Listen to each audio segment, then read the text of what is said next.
Hello everyone.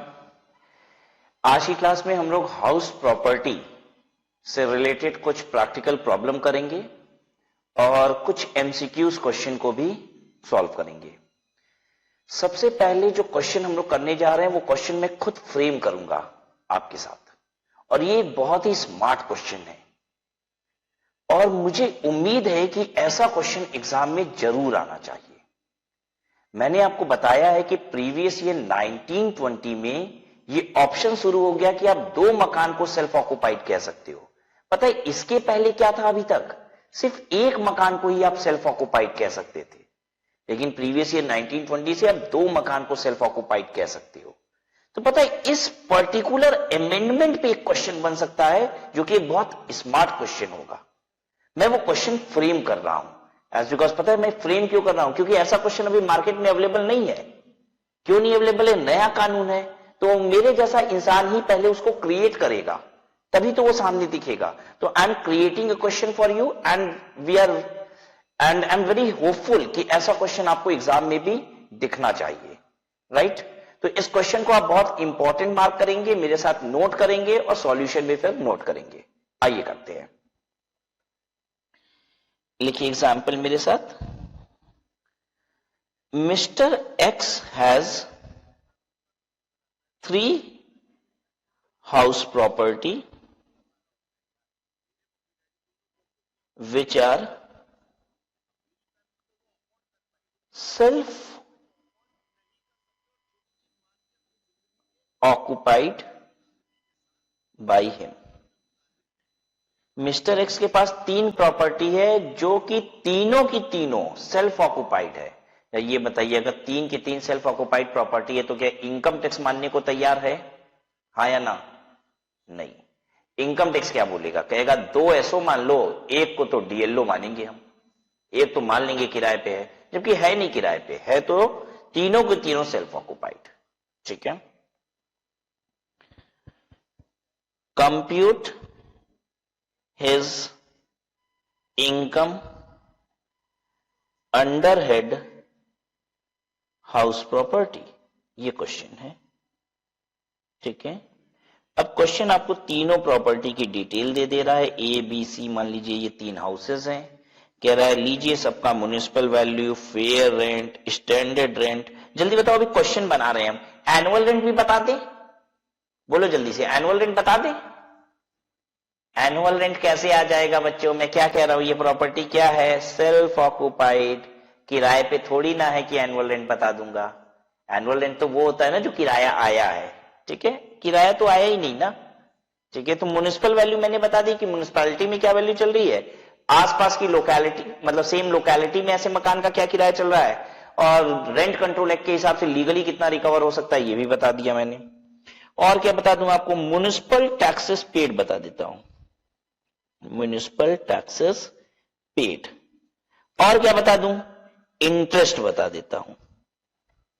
इतनी चीजें बता देता हूं और आपको निकालनी है इनकम। चलिए अब फटाफट मैं लिख देता हूं। 60,000, 66,000, 72,000, म्युनिसिपल टैक्सेस 5%, इंटरेस्ट 1,80,000। चलिए अब इसका 66,000 मान लीजिए, फेयर रेंट 72,000, स्टैंडर्ड रेंट मान लो 75,000। ठीक है, 5% म्युनिसिपल टैक्स, 2,20,000 रुपया ब्याज रख लो।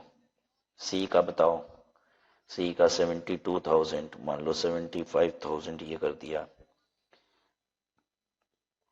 रेंट कंट्रोल एक्ट के हिसाब से, रेंट कंट्रोल एक्ट के हिसाब से क्या रखने का मन है? चलो 72 रख लो, 5%, 2,50,000।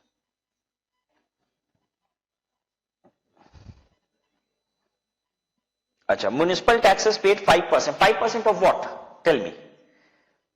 मैंने एक बार बताया था आपको, म्युनिसिपल टैक्सेस पता है किसका होता है? म्युनिसिपल वैल्यू का एक सर्टेन परसेंटेज होता है। अगर सिर्फ परसेंटेज लिख दिया ना तो ये म्युनिसिपल वैल्यू पे लगाना है आपको। और पेड वर्ड क्यों लिख रहा है पता है?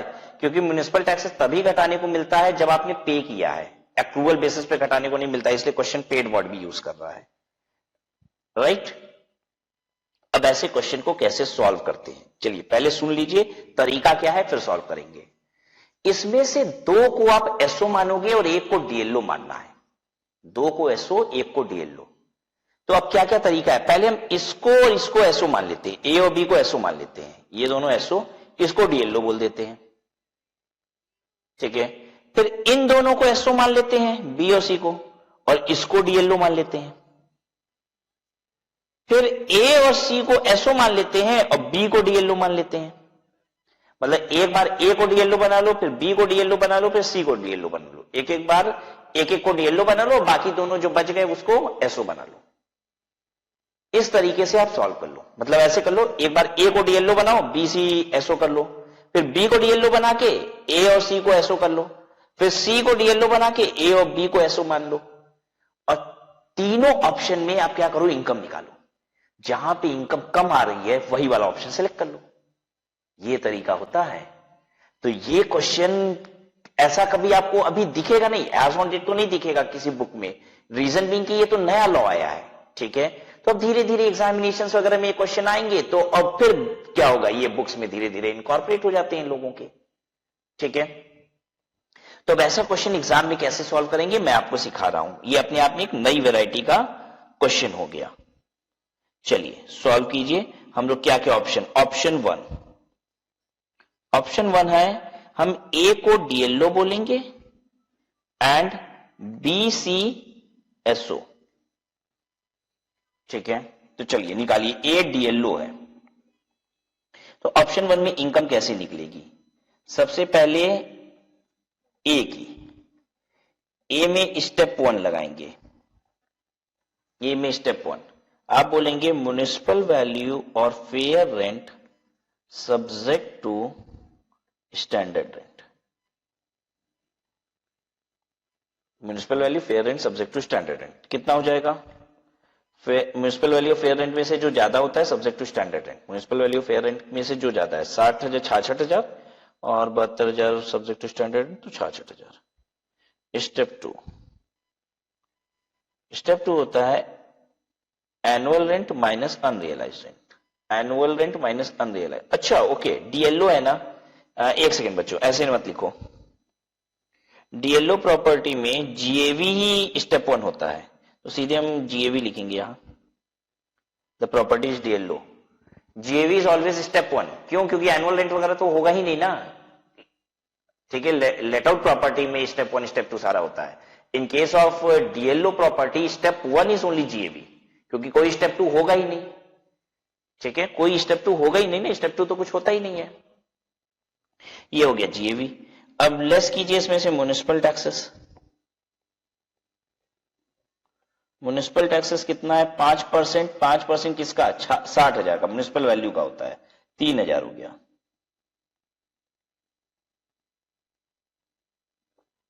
तो कितना हो गया 63,000, ठीक है। म्युनिसिपल टैक्सेस लेस हो गया। अब क्या करें, एनएवी आ गया ये, इसमें से लेस क्या करेंगे, stand deduction under section 24, deduction under section 24, section 24A standard deduction 30% वाला, 63,000 का 30% बताओ तो बच्चों,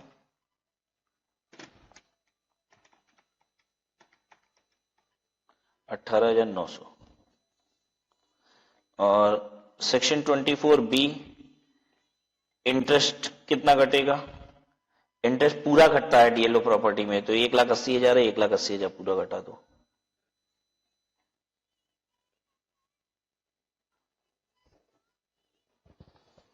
$63,000 माइनस 18,900 माइनस 1,80,000,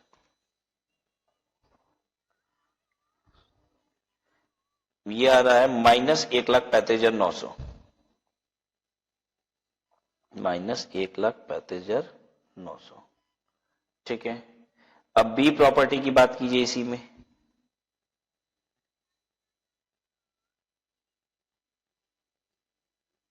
बी प्रॉपर्टी की बात कीजिए। बी प्रॉपर्टी एसओ है तो एनएवी होगी नील, और नील में से आप घटाएंगे इंटरेस्ट। इंटरेस्ट की एक लिमिट होती है घटाने की, कितनी, 2 लाख से ज्यादा नहीं घटाने को मिलेगा, 2,20,000 है जबकि बी में, लेकिन फिर भी 2 लाख से ज्यादा मिलेगा नहीं घटाने को, 2 लाख घटाएंगे, ये आ जाएगा -2 लाख। ठीक है,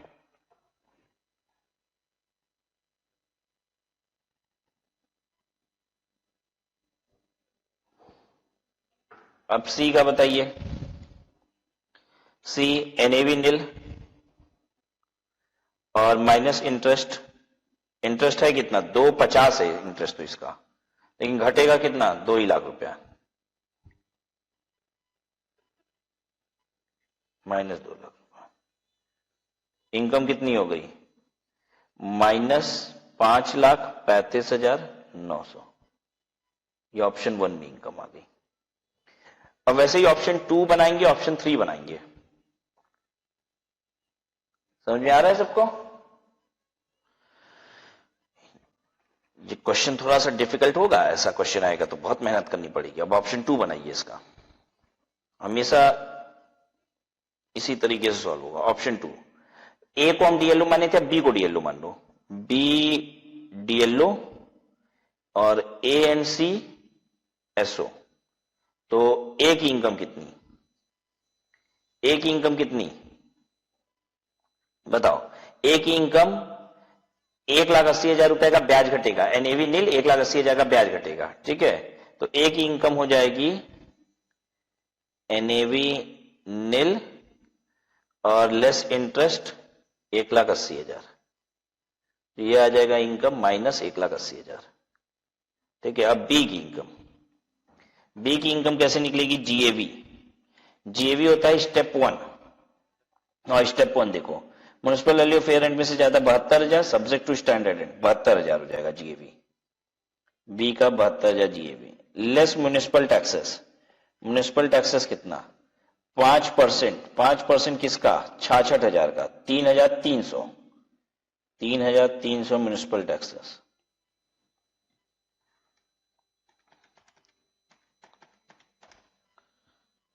$68,700। ये हो गया एनएवी। कर रहे हैं ना आप मेरे साथ साथ कॉपी? एनएवी। इसके बाद 24A घटाओ, 24B घटाओ, स्टैंडर्ड डिडक्शन और इंटरेस्ट। Standard deduction 30%, 20,610। और इंटरेस्ट कितना था बच्चों? इंटरेस्ट कितना था? इंटरेस्ट है 2,20,000 रुपया, और ये डीएलओ प्रॉपर्टी है, डीएलओ में तो पूरा इंटरेस्ट घटता है, तो 220 पूरा घटा दो।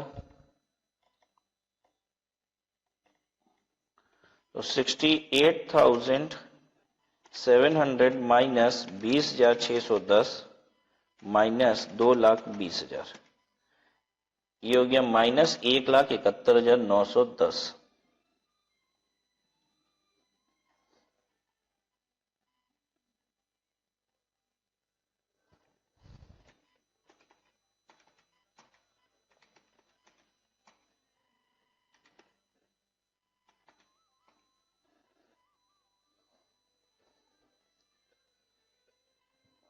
ठीक है, और सी एनएवी, सी को क्या माने हो? एसओ। तो एनएवी नील लेस ब्याज। ब्याज 2,50,000 है, लेकिन मिलेगा 2 ही लाख घटाने को, तो -2 लाख। अब तीनों की टोटल कर लो। 1,80, 1,71,910,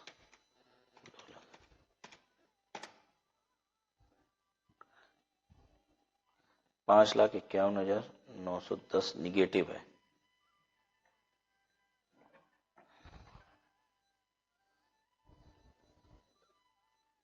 ठीक है, ऑप्शन 1 में कितना था? ऑप्शन 1 में था 5,35,900 निगेटिव, और यहां 5,51,900 निगेटिव है। अगर 1 और 2 में से सेलेक्ट करना हो तो कौन सा सेलेक्ट करेंगे? 2 ऑप्शन सेलेक्ट करेंगे। जितना ज्यादा निगेटिव होगा उतना फायदा है ना। ठीक है, जितनी कम इनकम हो। ठीक है, तो निगेटिव जितना ज्यादा होगा उतना कम हो गया ना। ठीक है, जैसे प्रॉफिट अगर होता पॉजिटिव होता तो जितना कम होता वो लेते हैं। घाटा है तो भाई घाटा तो जितना बड़ा हो उतना अच्छा है। ठीक है, जितना ज्यादा लॉस होगा उतना आपको एडजस्ट करने को मिलेगा ना दूसरी इनकम से। ठीक है, तो लॉस जितना बड़ा हो वो ज्यादा अच्छा है। तो अभी 1 और 2 में सेलेक्ट करना हो तो हम लोग क्या सेलेक्ट करने वाले हैं, 2 सेलेक्ट कर लेंगे, क्योंकि ये 5 35 900 है और ये देखिए 5 51 910 है। अब हम लोग को करना है ऑप्शन 3। आज ऑप्शन 3 करो, ऑप्शन 3। ऑप्शन 3 में सी को डीएलओ ले लो और ए एंड बी को एसओ ले लो। तो ए की इनकम कितनी हो जाएगी, -180। बी की इनकम कितनी हो जाएगी, -2 लाख। एसओ है ना, तो ब्याज बस घटाने को मिलेगा। ए का 1,80,000 ब्याज था, वो घटा लिए। बी का ब्याज 2 20 है, लेकिन 2 लाख से ज्यादा घटाने को मिलता नहीं है एसओ में, इसलिए -2 लाख। अब सी का निकाल लो, पहले तो निकालो जीएवी सी का। 72 75 में 75 ज्यादा, लेकिन सब्जेक्ट टू स्टैंडर्ड एंड तो 72 हो जाएगा। ठीक है, फिर 5% 72,000 रुपए का म्युनिसिपल टैक्सेस लेस करना होगा। जीएवी 72,000 लेस म्युनिसिपल टैक्सेस 72,000 का 5% 3600, 68,400। ये हो गया एनएवी लेस 24A 30% वाला और 24B ब्याज का इंटू 30%, 20,520 रुपया। और इंटरेस्ट कितना था, 2,50,000 था ना, पूरा घटता है, डीएलओ प्रॉपर्टी है। 2,50,000 पूरा घटा लो।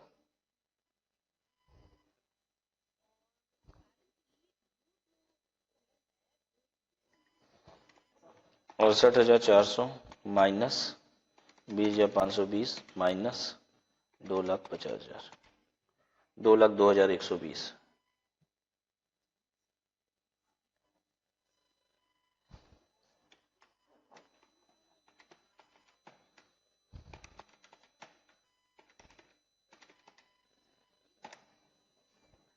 माइनस 5,82,120।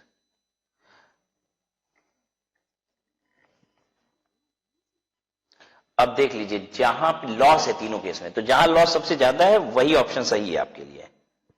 5,82,120, यहां कितना था, 5,51,910, यहां 5,35। Option 3 will be selected.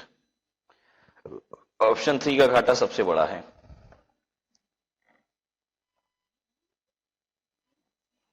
ठीक है,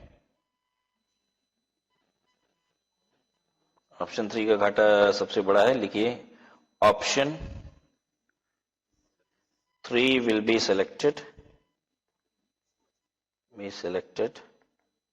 तो A and B is SO, A and B is SO and C is DLO।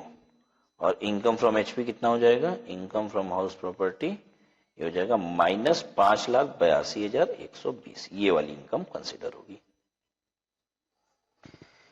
Copy कर लीजिए।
ठीक है, ये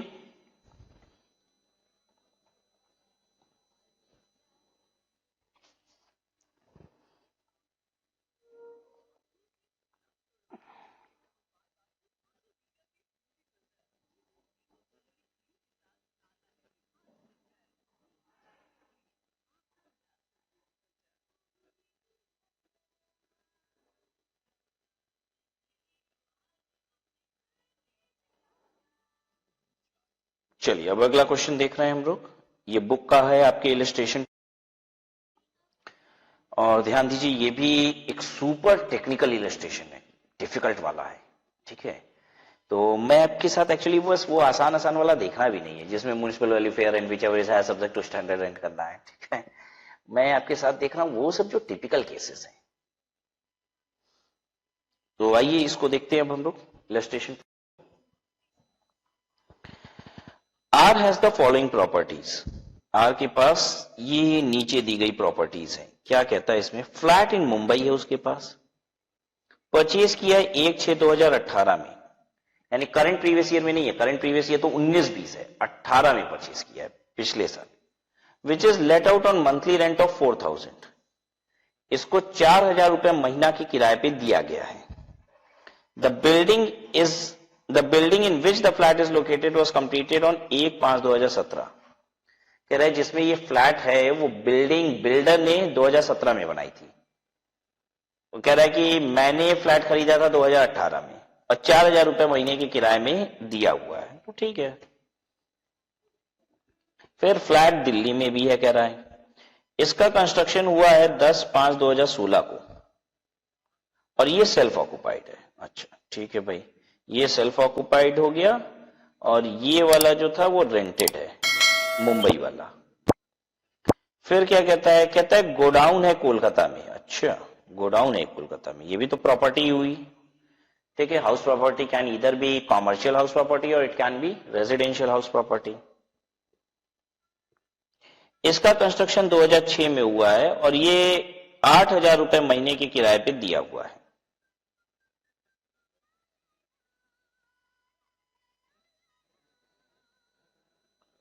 ठीक है, 8000 रुपए महीने के किराए पे दिया हुआ है।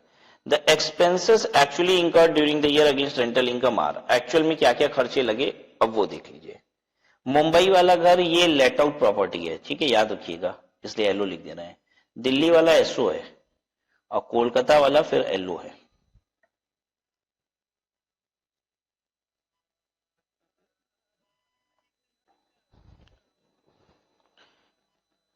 Municipal taxes actually paid during the previous year ending 31 March 2020। Municipal taxes कितना पे हुआ है वो बता रहा है।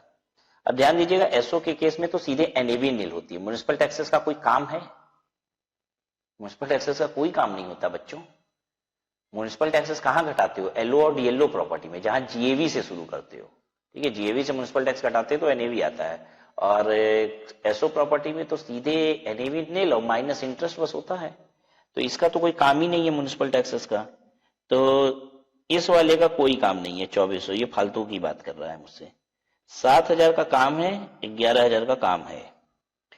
Building corporative maintenance charges.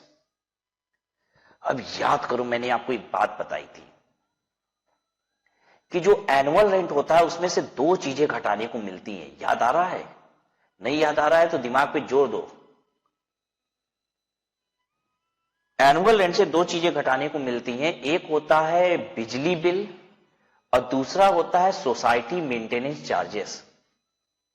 नहीं याद आ रहा हो तो जाओ पीछे कॉपी पलट के देखो, कहीं लिखवाया था ये बात कि दो खर्चे आपको घटाने के लिए मिलते हैं एनुअल रेंट से। वैसे तो कोई खर्चा नहीं मिलता क्योंकि 30% गवर्नमेंट दे रही है, लेकिन फिर भी दो चीजें देती है। बिजली का बिल अगर मकान मालिक भर रहा है या फिर सोसाइटी मेंटेनेंस चार्जेस दे रहा है, ठीक है। फ्लैट किराए पे दिया हूं और सोसाइटी को मेंटेनेंस चार्जेस मैं देता हूं बीइंग लैंडलॉर्ड, तो मुझे वो खर्चा घटाने को मिलेगा। तो एलओ में प्रॉपर्टी में ये 2000 रुपया जो सोसाइटी मेंटेनेंस चार्जेस हम दे रहे हैं ये एनुअल रेंट से घटाएंगे हम। और एनुअल रेंट ये है 8000 रुपया महीने के हिसाब से एनुअल रेंट निकले, नहीं ये 4000 रुपया महीना का है, ठीक है। उसी में से जो साल भर का 48,000 होगा उसमें से ये 2000 घटेगा। एसओ प्रॉपर्टी में तो एनुअल रेंट होता ही नहीं है, तो इसका क्या काम है? ये तो ठीक है, देते हैं, इससे कोई फर्क नहीं पड़ता। बिजली बिल, बिजली बिल अगर मकान मालिक दे रहा है, ये देखिए expenses are actually incurred during the year against rental income.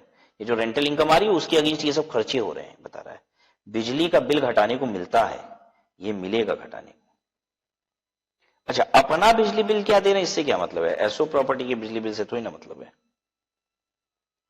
Fire insurance premium, ये फालतू की बात है। फायर इंश्योरेंस ये नहीं घटाने को मिलता। कलेक्शन चार्जेस नहीं, ये नहीं मिलता। रिपेयर नहीं, 30% इसी सब चीजों का तो मिलता है। बस दो ही चीज मिलता ही है बच्चों, दो चीज मिलता है, एक तो सोसाइटी मेंटेनेंस चार्जेस और दूसरा बिजली बिल, ये घटाने को मिलता है।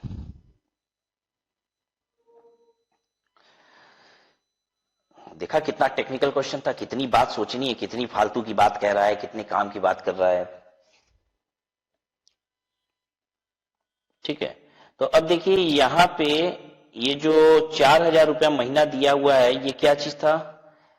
48,000 एनुअल रेंट हो जाएगा और 2,000 रुपया बिल्डिंग का मेंटेन चार्ज यहां से घट जाएगा, यानी एनुअल रेंट जो है इसका ये 46,000 है। बोलिए समझ में आया कि नहीं?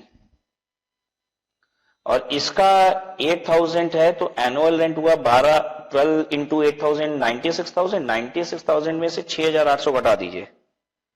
96,000 में से 6,800 घटाइए। 96,000 माइनस 6,800 घटाइए, 89,200 है इसका। और ये जो सेल्फ ऑक्युपाइड है इसकी तो एनएवी नील हो गई, एनएवी नील।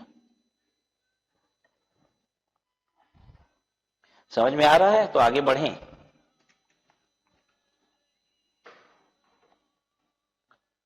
अच्छा, मैं एक बात बता दूं आपको, ये इलस्ट्रेशन 12 जैसा क्वेश्चन एग्जाम में आने की संभावना बहुत कम है, बहुत बहुत कम।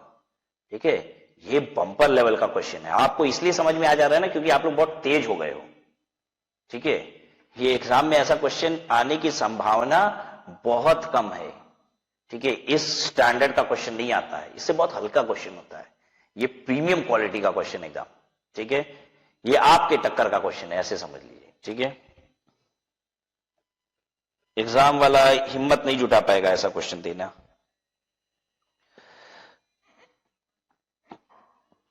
लेकिन एक बात जरूर है कि अगर हम ये क्वेश्चन सॉल्व कर सकते हैं ना तो इसका मतलब है सब कर सकते हैं फिर तो, क्योंकि इसमें तो सारे पैतरे फैला दिया है, वो हर चीज की बात हो गई। The following further information is available. The flat in Delhi if let out would fetch a monthly rent of 7,000. कह रहा है अगर दिल्ली वाले किराए फ्लैट को किराए पे दे दिया जाए, कौन सा है दिल्ली वाला? अच्छा भैया जिसमें हम रहते हैं। कह रहा है उसको किराए पे दे दिया जाए तो 7,000 रुपए का किराया आ जाएगा। इसका मतलब क्या हुआ? अगर हम इसको किराए पे दे दें तो 7,000 का किराया आ जाएगा, क्या हुआ? Fair rent. होश में रहना बच्चों, होश में एकदम रहना। अरे जो मकान सेल्फ ऑक्युपाइड है उसमें आपको फेयर रेंट, स्टैंडर्ड रेंट, ये सब चाहिए क्या?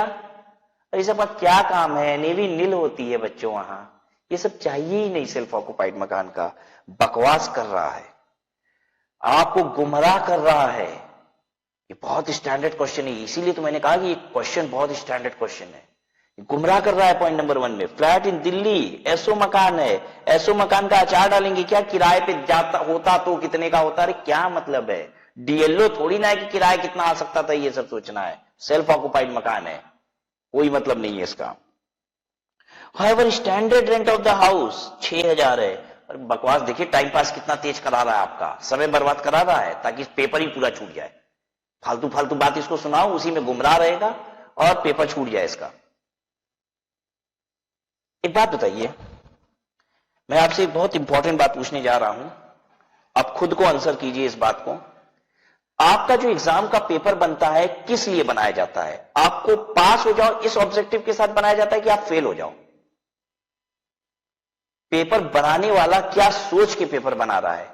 क्या मकसद है पेपर बनाने का? आपको पास करा देना या आपको फेल करा देना? पता है, जो आप एग्जाम देने बैठ रहे हो ना, इसमें फेल होने की संख्या बड़ी होती है, वही होती ही है। पास होने वाले तो वो होनहार होते हैं जिन्होंने ठान लिया है कि हम तो लड़ जाएंगे और निकाल लेंगे। सबके बस का थोड़ी ना है ये सब पास करना। आप तो उस प्रोफेशनल एग्जाम के लिए बैठने वाले हो। ठीक है, तो एग्जामिनर का ऑब्जेक्टिव तो आपको फेल कराना है ना। ठीक है, वो तो चाहता है कि आप पास ना हो, वो तो बस ये चाहता है जिसने ठान ली है, ठीक है, कि निकालना है। जो अलग टैलेंट रखता है, ठीक है, जो बेसिकली मासेस से अलग है, वो पास होगा। तो ये गुमराह करने की लाइन थी। एसओ प्रॉपर्टी, ये पूरे पॉइंट नंबर 1 की कोई जरूरत नहीं है, मुझे टाइम पास करा रहा है। दूसरा point, R carries on business in which he suffered loss of 600। अच्छा, उसका पीजीबीपी का लॉस है 600 रुपया का।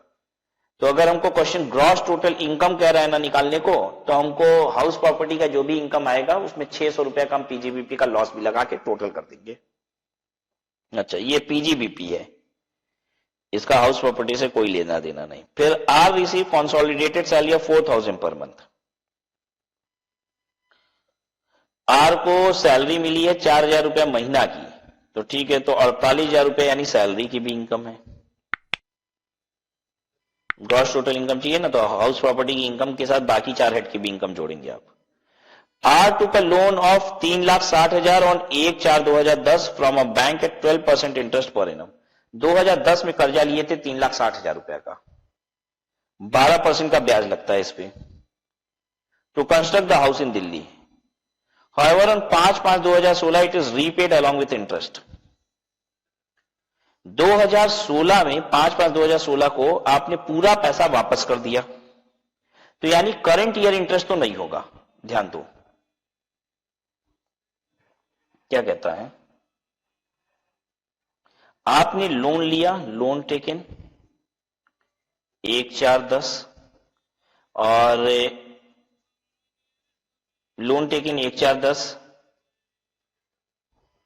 दिल्ली वाले हाउस का, दिल्ली वाले हाउस के लिए है ये। देखो ध्यान से सुनो, to construct house in Delhi, loan taken on 1/4/10, ठीक है। और हाउस बना कब है, हाउस बना कब है दिल्ली वाला, 10/5/16 को। प्रॉपर्टी कंप्लीटेड 10/5/16, और लोन कब पे हुआ है, लोन रीपेड, लोन वापस किए हो 5/5/16, लोन रीपे किए हो 5/5/16, ओके।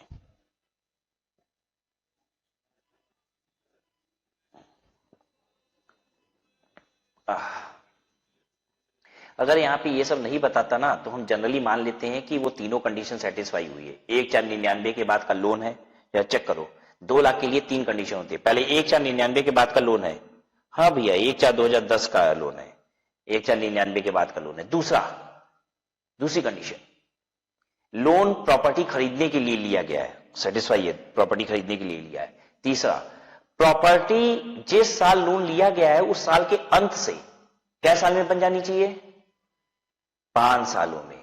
जिस साल लोन लिया है उस साल के अंत से 5 सालों के अंदर प्रॉपर्टी बन जानी चाहिए। आइए बच्चों ये चेक कर लें जरा, लोन लिया गया 1/4/10 को, प्लस जोड़िए इसमें 5 साल, इसके अंत, इसका पहले and low, and of the year,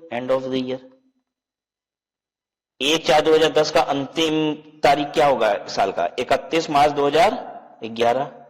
इसमें जोड़ो बच्चों 5 साल, 5 साल हम जोड़ेंगे इसमें तो आएगा 31 मार्च 2016।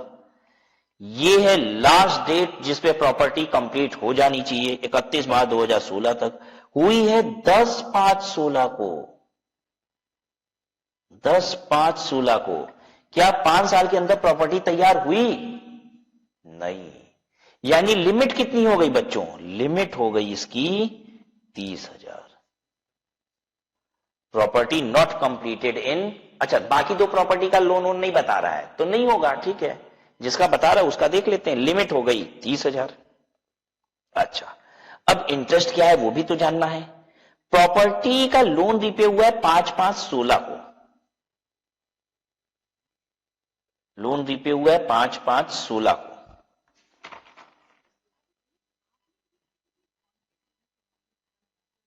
ठीक है।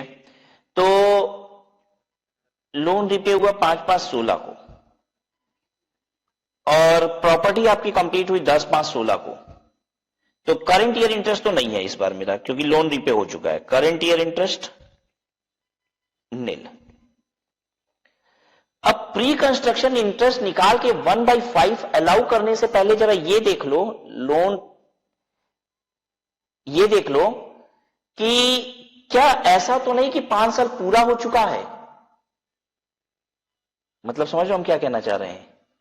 प्री कंस्ट्रक्शन इंटरेस्ट 5 सालों में अलाउ होता है, पहला, दूसरा, तीसरा, चौथा, पांचवा। पहला साल कब अलाउ हुआ होगा? प्रॉपर्टी कंप्लीट हुई 10/5/16 को, तो 16-17 में पहली बार अलाउ हो गया, फिर दूसरा अलाउ हुआ होगा 17-18, तीसरा 18-19, चौथा 19-20। अच्छा, चौथा साल है ये, अभी अलाउ होगा हमको। कभी कभी क्या बदमाशी करता है मालूम है, मतलब 5 साल बीत चुके होते हैं उसकी कहानी बोलता है, 6वें साल की बोलता है, तो प्री कंस्ट्रक्शन भी अलाउ नहीं होगा। प्री कंस्ट्रक्शन भी 5 सालों में तो खत्म हो गया होगा, ये देख लेना। कभी कभी ऐसा होता है ना कि प्री कंस्ट्रक्शन इंटरेस्ट भी पूरा खत्म हो चुका है, ठीक है, जैसे अभी इसमें खत्म नहीं हुआ, इसमें तो अभी 3 ही साल बीते हैं, ये चौथा साल है, ठीक है। अच्छा, प्रॉपर्टी कंप्लीट हो गई 10/5/16 को, तो 15-16 का तो पूरा ब्याज अलाउ हो ही गया होगा, 15-16 का तो पूरा ब्याज अलाउ हो ही गया होगा 15-16 में, ठीक है। तो 31 मार्च 2015 तक का ब्याज, 31 मार्च 2015 तक का ब्याज प्री कंस्ट्रक्शन है, ठीक है, प्री कंस्ट्रक्शन पीरियड।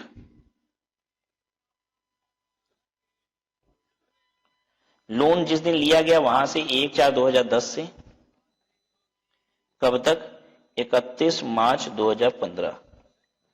बेसिकली जिस साल प्रॉपर्टी कंप्लीट हुई है ना, उससे पहले वाला 31 मार्च, क्योंकि जिस साल प्रॉपर्टी कंप्लीट होती है उस साल का पूरा इंटरेस्ट, याद आ रहा है ना, पूरा इंटरेस्ट अलाउ हो जाएगा करंट ईयर इंटरेस्ट की तरह, तो उससे पहले वाला 31 मार्च। तो 10/5/2016 से पहले वाला 31 मार्च कौन सा है? 31 मार्च 2016। 16 ठीक है, क्या साल हो गया ये? 2010 से 2011 एक साल, 2012, 2013, 2014, 15, 16, 6 साल हो गया, ठीक है, ये 6 साल हो गया, दिस इज 6 ईयर। तो प्री कंस्ट्रक्शन इंटरेस्ट कितना हो जाएगा? देखो भैया कर्जा कितना था, 3,60,000 12% के रेट पे 6 साल का, 3,60,000 का लोन, 12% का ब्याज, 6 साल। निकाल लो।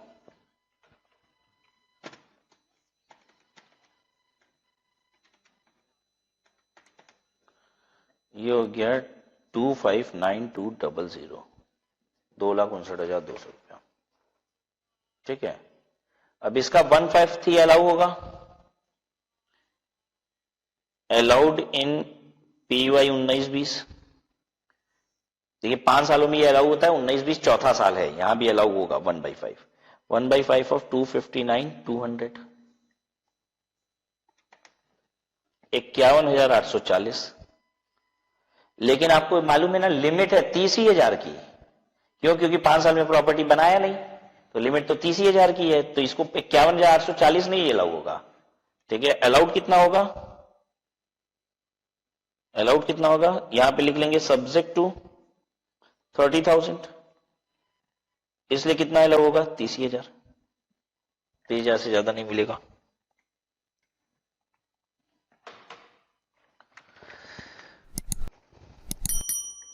देख रहे हो ना कितनी मेहनत लग रही है इसमें,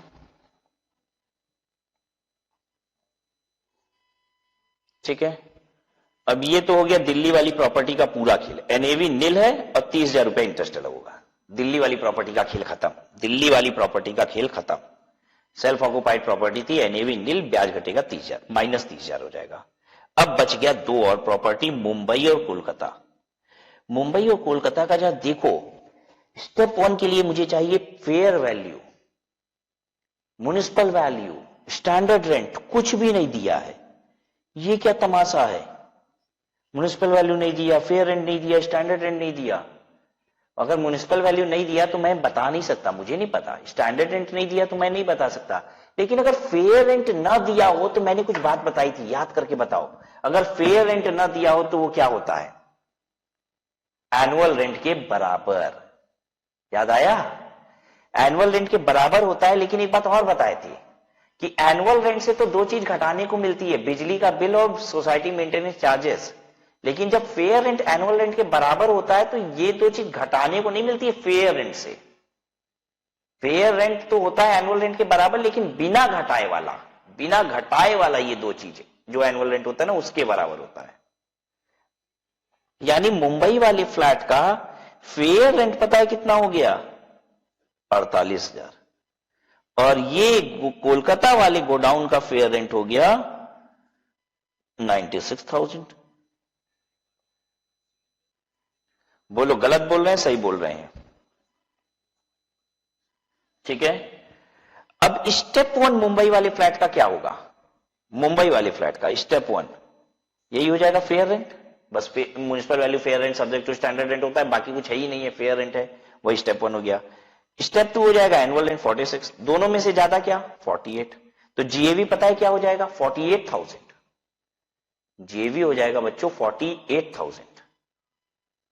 बिल्कुल उसी तरीके से कोलकाता वाले गोडाउन का जीएवी क्या हो जाएगा? 96,000।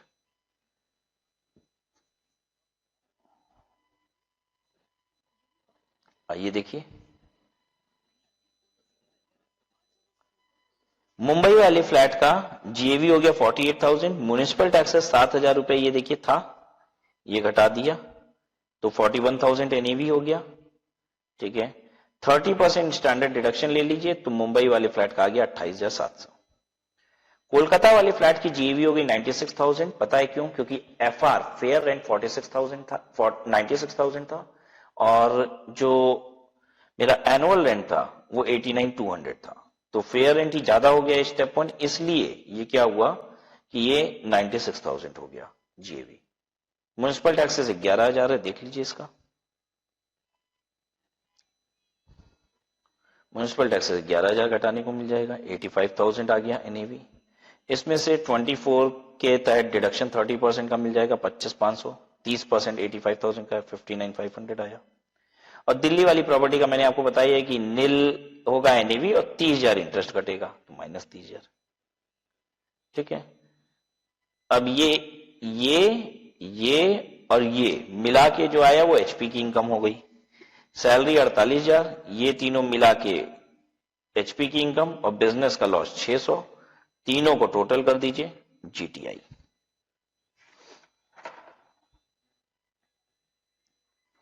देख लीजिए,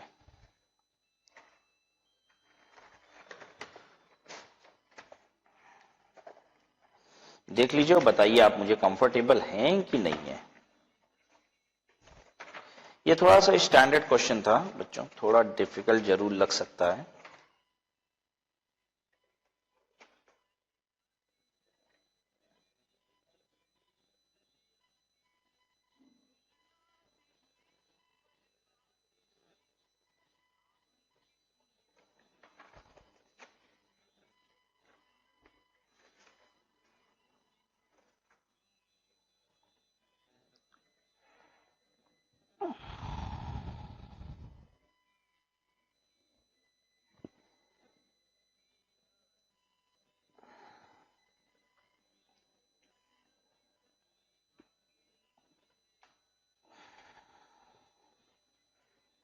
ठीक है, आइए अगला इलस्ट्रेशन देखते हैं। Illustration, mister X owns one residential house, one एक है। In Mumbai the house is having 2 units. House में 2 यूनिट्स हैं। ठीक है, मतलब बेसिकली समझ लीजिए एक मकान 2 फ्लैट वाला ऐसे हो गया। ठीक है, 2 यूनिट्स हैं इसमें। First unit is of the house is self occupied by mister x. एक यूनिट उसने ऑक्युपाई कर रखा है और another unit is rented for 8,000 per month, और आधा मकान किराए पे दे दिया है। मतलब मैं बना के दिखाऊं आपको, ऐसा है समझ लीजिए इसका मकान 1 2, ये एसओ हो गया, ये एलओ हो गया ऐसे। अच्छा एक बात बताइए, अगर आप एक मकान बनाते हो जिसमें 2 यूनिट है, एक को किराए पे दे दोगे और एक में खुद रहोगे, तो ये प्रॉपर्टी पूरी एलओ कहलाएगी कि नहीं? नहीं, यही तो खास बात होता है ऐसे मकान का। ठीक है, ये एक यूनिट इसमें एसओ कहलाएगी और एक एलओ ही कहलाएगी। एक एक यूनिट जितनी किराए पे वो एलओ, जो खुद रहते हो वो एसओ। अच्छा, तो जो हम किराए पे दिए वो 8,000 की किराए पे, ये 8,000 पर मंथ है, तो 8,000 इंटू 12 96,000 इसका एनुअल रेंट हो गया। ठीक है, अच्छा, the rent unit was vacant for 2 month, 2 महीने के लिए वो खाली था। 2 महीने के लिए खाली था, उसको बोला जाता है लॉस ड्यू टू वैकेंसी। तो 8,000 का 2 महीने का हुआ 16,000 रुपए का loss due to vacancy. The particulars of the house for the previous year 1920 are as under. Standard rent कह रहा है मकान का है 1,62,000। अब एक बात बताओ, 1,62,000 पूरे मकान का स्टैंडर्ड रेंट है, क्या ये लिया जाता है? नहीं, आधा लिया जाएगा। ठीक है, 81,000 लिया जाएगा। म्युनिसिपल वैल्यू कह रहा है 1,90,000 मकान का है, तो आधा लिया जाएगा 95,000। ये भी कितना हो गया 90, तो 92,500। फेयर रेंट भी आधा लिया जाएगा। Municipal taxes paid 15% of the municipal value. अच्छा एक बात बताओ कि म्युनिसिपल वैल्यू कहां से घटाने, म्युनिसिपल टैक्स कहां से घटाने को मिलता है? एलओ में से, एसओ में से, दोनों में से? एलओ में से। ठीक है, तो अब म्युनिसिपल टैक्सेस पूरे मकान का आपने दिया है 15%, तो क्या हम पूरा घटा लेंगे क्या? नहीं, आधा ही तो घटाएंगे, आधा मकान किराए पे है। तो 15% आपको क्या करना है, पूरे मकान का म्युनिसिपल टैक्स कितना हुआ? 1,90,000 का 15%, इतना आपने दिया। ये है ना म्युनिसिपल वैल्यू, ये आपने दिया म्युनिसिपल टैक्स। कितना होता है देखो, 1,90,000 गुणे 15%, ये होता है 28,500। ठीक है, और आपको घटाने को मिलेगा फिर 14,250, बस आधा। Light and water charges, light water charges, light and water charges नहीं, इससे क्या मतलब है? इंटरेस्ट ऑन बोरोड कैपिटल 1,500 रुपया पर मंथ। तो ध्यान दीजिएगा, 1,500 रुपया पर मंथ। अच्छा, तो दोनों का अलग अलग घट जाएगा। 1,500 पूरा पर मंथ का मतलब हुआ साल का 18,000 रुपया। तो 9,000 एसओ से घटेगा और 9,000 रुपया एलओ से घट जाएगा। हाँ ठीक है ना। लीज मनी, लीज मनी से कोई मतलब नहीं होता, इंश्योरेंस से कोई मतलब नहीं होता, रिपेयर से कोई मतलब नहीं होता। सब तो कर दिए, अब क्या बचा? अब तो कुछ बचा ही नहीं। देखिए रेंटेड यूनिट का आधा आधा सब चीज ले लिया है। ठीक है, और तो municipal value of fair rent में से जो ज्यादा है सब्जेक्ट टू स्टैंडर्ड रेंट 81,000 आ गया, स्टेप 1। स्टेप 2 96,000 मैंने बताया ही था, ये आपको 96,000 यार होगा, ये हो गया। ये वैकेंसी वाला केस है, तो इसमें ऐसे होता है कि अगर 1 और 2 में से 1 ज्यादा है तो 1 ही क्या होगा, जीएवी। लेकिन अगर 1 और 2 में से 2 ज्यादा है या 2 बराबर है तो 2 minus loss due to vacancy क्या होता है, जीएवी, ऐसा होता है। ठीक है, तो 2 ज्यादा है तो 2 में से 96,000 में से 16,000 लॉस ड्यू टू वैकेंसी घटा दो, 80,000 आपका जीएवी हो गया। म्युनिसिपल टैक्सेस देखिए मैंने बोला था ना 14,250 घटाने को मिलेगा, यही घटाने को मिल रहा है 14,250, ये हो गया एनईवी। 30% स्टैंडर्ड डिडक्शन, 9,000 मैंने ब्याज बोला था, वो दोनों घटा दिए, ये इनकम हो गई। और जो सेल्फ ऑक्युपाइड है उसकी एनईवी नील होती है, 9,000 का ब्याज घटेगा बस, तो माइनस 9,000 ये इनकम हो गई, ये माइनस में है ये इनकम। ठीक है, this income is in minus. ठीक है, तो आपकी इनकम 9,000 और घटा लो 37,025 में से, तो कितना आ गया, 28,025 हो गया दोनों मिला के इनकम। ठीक है, कोई दिक्कत तो नहीं।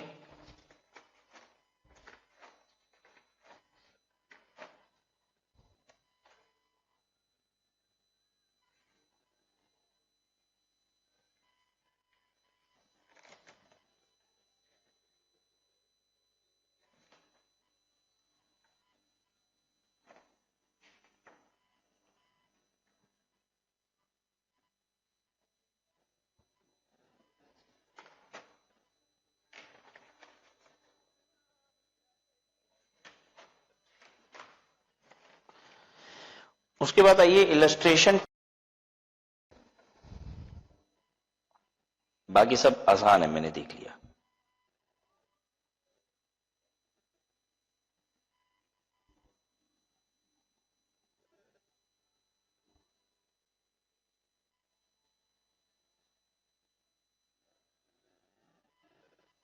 देखिए क्या है, Mrs Indu a resident individual owns a house in USA, America में हाउस है उसके पास। सी रिसीव्स रेंट $2,000 पर मंथ। अब ये आपको मालूम है डॉलर में अगर किराया आता है ना तो $2000 इंटू 12 $24,000 किस रेट पे कन्वर्ट करोगे? साल के आखिरी दिन एसबीआई बैंक का जो टीटी बाइंग रेट है, ये तो मुझे मालूम है कि आपको आता है, मैं कुछ और भी दिखाना चाहता हूं। सी पेड म्युनिसिपल टैक्सेस $1500, ठीक है भाई, घट जाएगा ये। During the financial year 19-20 she also owns 2 storied house in Mumbai, उसके पास मुंबई में भी मकान है। ग्राउंड फ्लोर उसका रेजिडेंस के लिए यूज होता है एंड फर्स्ट फ्लोर किराए पे है 10,000 रुपए में, ठीक है। Standard rent of each floor is 11,000 per month. Each floor 11,000, एक फ्लोर का स्टैंडर्ड रेंट बता दी, मतलब वो खुद ही आधा करके बता रहा है, ठीक है। तो अब इसको भी आधा मत कर देना, ठीक है। मुंबई में कह रहा है एक मकान है जिसमें एक हिस्से में रहती हैं और एक हिस्सा किराए पे है, तो ठीक है, एक हिस्सा मतलब वो 2 यूनिट वाला मकान है, 2 यूनिट का मकान है वो, ठीक है ना। तो इसमें में आधा मकान वो किराए पे दिए हैं, तो हर चीज municipal value, fair rent, standard rent सब आधा हो जाता है। तो स्टैंडर्ड रेंट आधा करके दे भी रहा है, यही हम बताना चाहते थे, और यही गलती हो जाती है बच्चों से, ठीक है। तो standard rent for each floor is 11,000 per month and fair rent 10,000 per month. ये ईच फ्लोर का है दोनों चीज, तो आधा भी तोड़ मत देना, ठीक है। कोई दिक्कत यहां तक कि नहीं, पहले ये बताओ।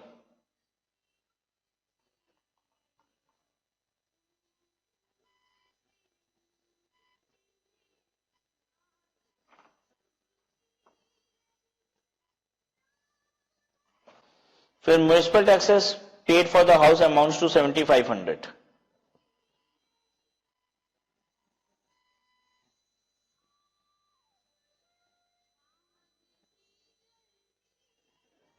Just minute. Municipal taxes paid for the house amounts to ₹7,500। Municipal taxes कितना है? 7,500 रुपए है हाउस का, ठीक है। Municipal taxes paid for the house, ये अब आधा करना पड़ेगा, ये वाली फिगर को आधा करना पड़ेगा, ये हो जाएगा अब 3,750, क्योंकि ये बोल रहा है फॉर द हाउस, ठीक है। तो याद रहेगा, ऐसी गलती एग्जाम में ना हो जाए, कभी कभी वो डिवाइड करके पहले से ही आधा करके दे दिया है, इस चीज का याद रखिएगा, ठीक है। अब आइए अगला इलस्ट्रेशन एक और दिखाता हूं, इसमें क्या खास बात है। इसमें जो लाइन बहुत इंपॉर्टेंट है, मैं वो लाइन सीधे आ जाता हूं।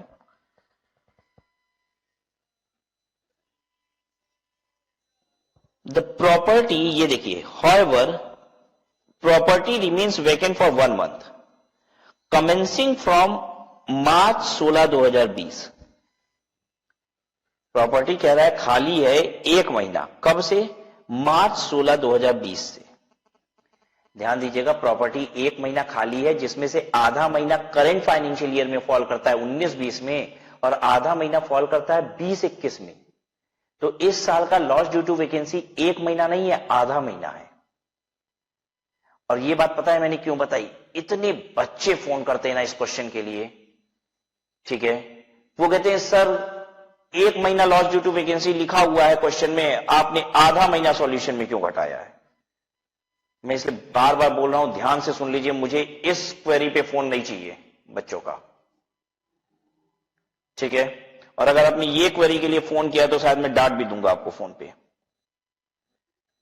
ध्यान से सुनिए, क्वेश्चन में लिखा हुआ है 1 महीने मकान खाली था, लेकिन कब से खाली था? 16 मार्च 2020 से। तो 16 मार्च से 31 मार्च, आधा महीना ही हुआ ना। और फिर 1 महीना वो खाली था, तो आधा महीना फिर अप्रैल का खाली था, आधा महीना मार्च का खाली था, आधा महीना अप्रैल का खाली था। तो ये दोनों अलग अलग साल में फॉल करते हैं। इस साल आधा महीना खाली था और अगले साल आधा महीना खाली था, तो इस बार का लॉस ड्यू टू वैकेंसी आधा महीना है, ठीक है। बस ये याद रखिएगा, लॉस ड्यू टू वैकेंसी आधे महीने की निकालिएगा। क्लियर? चलिए, और मुझे कुछ भी आपके साथ नहीं करना, अब हम सीधे एमसीक्यू क्वेश्चंस पे आ रहे हैं, आपके साथ एमसीक्यू डिस्कस कर लें।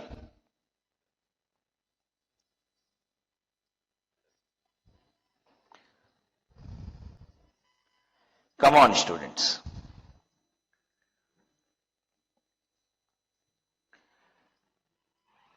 रेडी हो जाइए।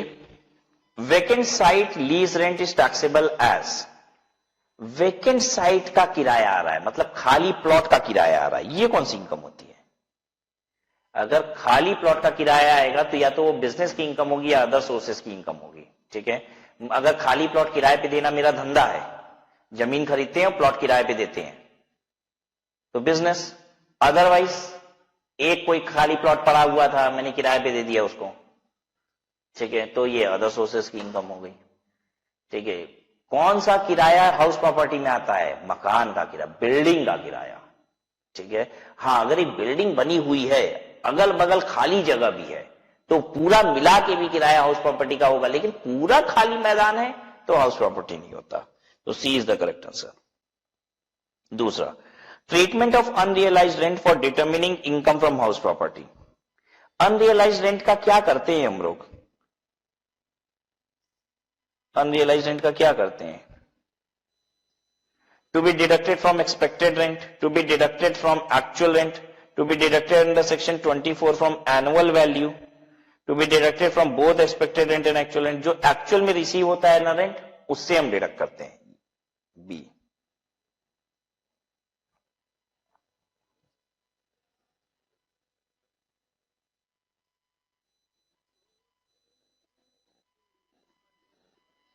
ठीक है।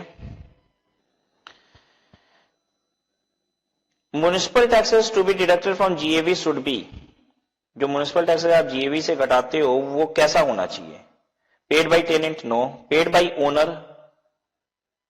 तीसरा कह रहा है accrued during the previous year, paid by during the previous year either by tenant और ओनर।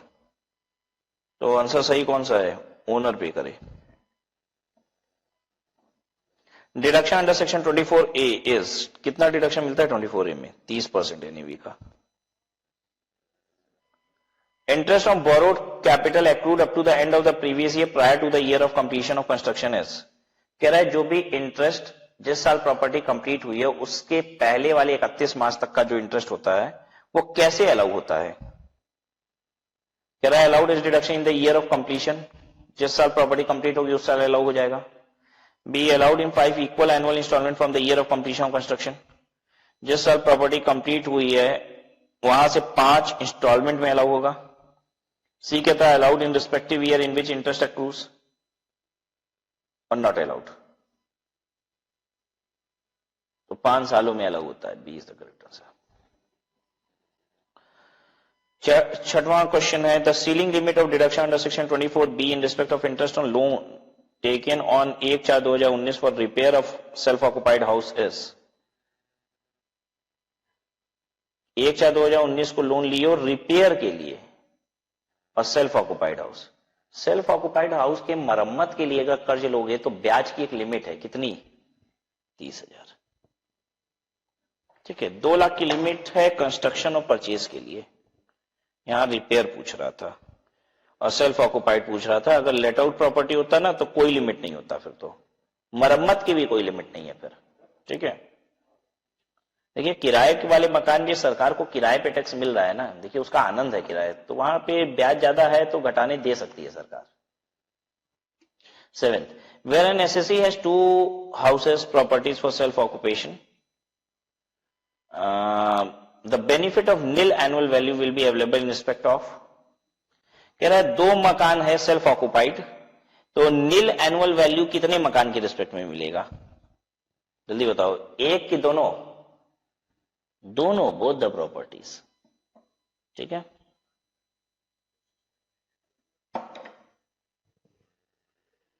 पहले जानते हो क्या होता था? एक प्रॉपर्टी के रिस्पेक्ट में मिलता था, अब दोनों मिलने लग गया है।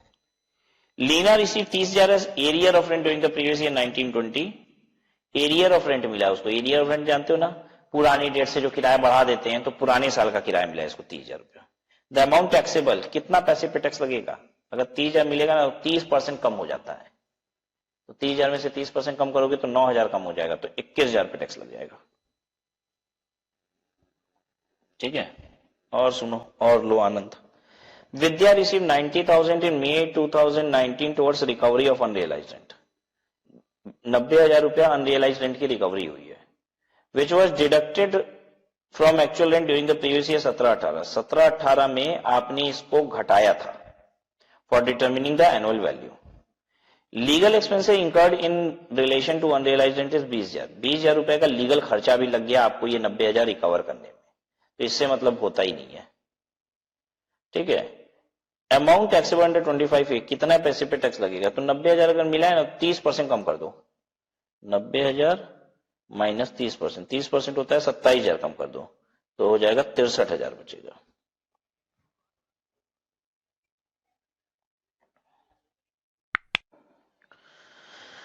ठीक है ना बच्चों।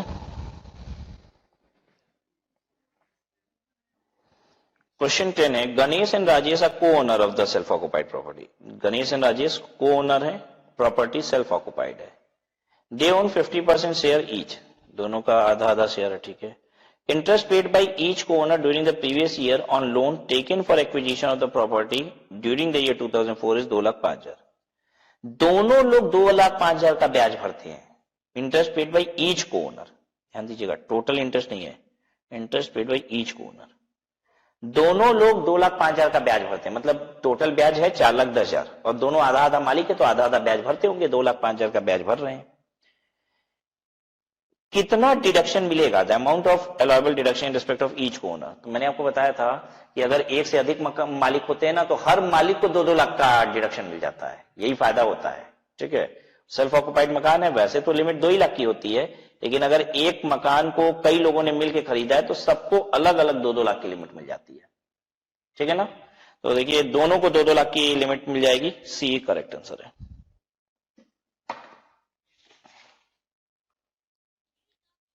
ठीक है, so with this we have completed the chapter income from house property.